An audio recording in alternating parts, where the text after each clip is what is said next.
ব্যাপারে বক্তব্য পেশ করবেন আমাদের সকলের সুপরিচিত রাজারহাট মডেল মসজিদের সম্মানিত ইমাম হযরত মাওলানা ওমর ফারুক বিল্লাহ। হযরত মাওলানা ওমর ফারুক বিল্লাহ।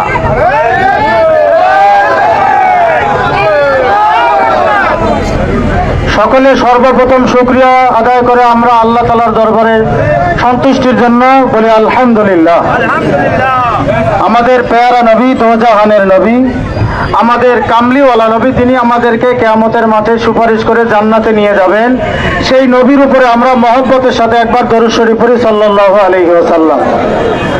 আমরা সর্বপ্রথম আমি আপনাদের সামনে বলতে চাই, আমরা আজকে যে এখানে হাজির হয়েছি আমাদের উদ্দেশ্য জানা দরকার। আমাদের উদ্দেশ্য কি? আমাদের উদ্দেশ্য হলো যে দেশ, জাতি, ধর্ম, বর্ণ নির্বিশেষে আমার নবী কামলিওয়ালা দুনিয়াতে এসেছেন, তিনি সবার নবী। জোরে আওয়াজ দিয়ে বলেন ঠিক না বেটি? আল্লাহ বলেছেন আমার সাল্লাকা ইল্লা রাহমাতাল লিল আলামিন, গোটা জগতের নবী করে আল্লাহ আমার নবীকে পাঠিয়েছেন। সুবহানাল্লাহ। জোরে আওয়াজ দিয়ে বলেন ঠিক না বেটি? সেই নবীর জন্মকে নিয়ে যারা কটূক্তি করতে চায় তাদের কালো হাতকে ভেঙে দিতে চাই। কথা কোন ঠিক না? কথা বলেন, নবীর জন্ম বিদআত হলে তোমার 14 গোষ্ঠীর জন্ম বিদআত। এই কথা বলেন ঠিক না বেটি?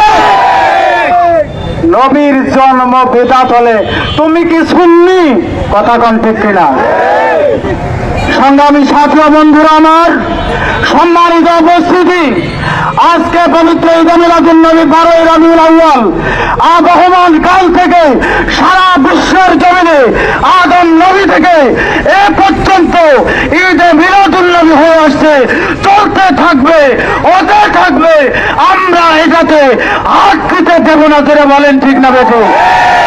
ঈদে মিলাদুন নবীর বিরুদ্ধে একটা কোনো বিরূপ মন্তব্য হলে আমরা তাকে আইনের আওতায় এনে শাস্তির কাঠগড়ায় দাঁড় করাতে চাই। কথা বলেন ঠিক না? কি বলেন? নবী পেয়ে আমরা খুশি না বেজার? তোমার বাবা জন্ম নিচে, তোমার ছেলে জন্ম নিয়েছে, তোমার বউয়ের ঔরসজাত সন্তান জন্ম নিয়ে তুমি খুশি হও। তোমার নবী যেদিন জন্ম নিয়েছে সেদিন তুমি বেজার হও। তুমি আসলে রাসূলের দুশমন। কথা কোন ঠিক কিনা? রাসূলের উম্মত কোনদিন রাসূলের জন্মদিনে বেজার হওয়ার কোনো সুযোগ থাকতে পারে না। কে বলেন আমরা কেউ রাসূলের জন্মে বেজার হতে পারি? রাসূলের জন্মে বেদাত বলা, বেজার হওয়া কোনো মুমিনের কোনো সুযোগ নাই। সুতরাং বন্ধুরা আমার, আমরা আপনাদের সাথে করে নিয়ে, গোটা কুড়িগ্রাম জেলার সকল মানুষকে সাথে করে নিয়ে, আহলে সুন্নাত ওয়াল জামাতের যারা দায়িত্ব পালন করছেন সকলকে সাথে করে নিয়ে, প্রশাসন সহ শুরু করে সমস্ত শক্তি সাথে করে নিয়ে আমরা আল্লাহর নবীর এই জন্মদিনকে প্রতি বছর সফল করতে চাই। আপনারা সর্বাত্মক সহযোগিতা করতে প্রস্তুত আছেন কিনা?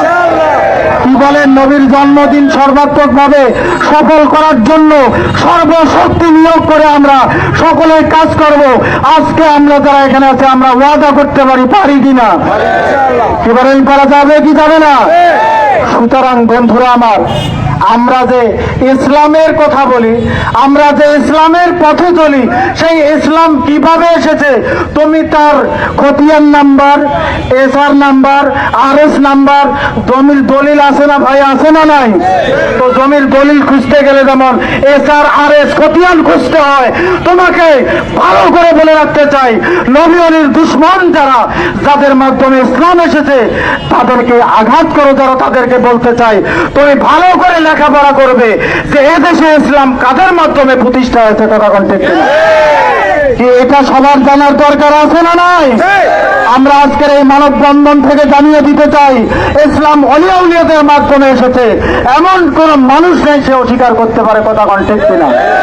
সুতরাং বন্ধুরা আমার, সেই ওলি আউলিয়াদের দুশমন যারা, তারা না বুঝে না শুনে, আমাদেরই একদল ভাই যদি জ্ঞান থাকতো তারা আসলে মাজার ভাঙার এই কাজটা করত?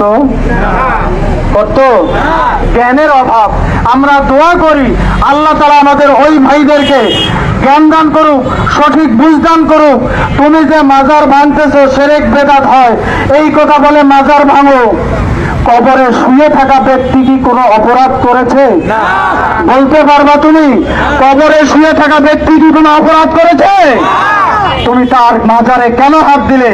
মাজার হলো জিয়ারতের স্থান। জোরে আওয়াজ দিয়ে বলতে হবে, ঠিক না বেঠিক? আমাদের স্লোগান মাজার হবে জিয়ারত। সবাই বলেন আমাদের স্লোগান কি? মাজার হবে জিয়ারত। সবাই আওয়াজ দিয়ে বলতে হবে মাজার হবে। মাজার কিসের স্থান? আমরা জিয়ারত করব, সেখানে শিরক বেদাত অপসংস্কৃতি আমরা রুখে দেব সকলেই মিলে। এই জন্য আমাদেরকে ঐক্যবদ্ধ হতে হবে। মাজার ভেঙে কোনো লাভ হবে না। বন্ধুরা আমার, মসজিদে হাসপাতাল মসজিদে জুতা চুরি হয়, আপনি হাসপাতাল মসজিদ ভেঙে দিবেন? আপনি হাসপাতাল মসজিদ ভেঙে দিয়েন। আপনার দোকানে মাল চুরি হয়েছে, দোকানঘর ভেঙে দিয়েন। কথা বলেন, ঠিক না বেঠে? ও কই, তুমি তো সেই দোকান ঘর ভাঙতে পারবে না। তোমার মসজিদ ঘরে জুতা চুরি হলে তুমি যে মসজিদ ভাঙতে পারবে না। সুতরাং শিরকি বেদাতি কর্মকাণ্ড হলে সেটাকে উৎখাত করো, সেটাকে রুখে দাও। আমরাও তোমার সাথে আছি। কথা বলেন, ঠিক আছে? কি বলেন? আমরা শিরক বেদাত করতে রাজি আছি। আমরা শিরক বেদাত মূলোৎপাটন করতে চাই। এই বাংলার জমিন থেকে অলিয়া উলিয়াদের মাধ্যমে, আহলে সুন্নাত ওয়াল জামাতের মাধ্যমে শিরক এবং বেদাত মুক্ত হয়েছে, হবে ইনশাআল্লাহ। আল্লাহ তাআলা আমাদের সকলকে হায়াতান তয়্যিবা দান করুক, সেহাতে আজিলা কুল্লিয়া দান করুক। আমাদের কুড়িগ্রাম জেলার সকল স্তরের মুসলমান ভাই সহ আমরা সকল ধর্মের মানুষের শান্তি কামনা করি। আল্লাহ তাআলা আমাদের এই কুড়িগ্রাম জেলা সহ সারা দেশের, সারা বিশ্বে যেন আল্লাহ শান্তি দান করেন। সকলেই বলে আমিন। ওয়া আখিরি দাওয়ানা আলহামদুলিল্লাহি রাব্বিল আলামিন। ধন্যবাদ।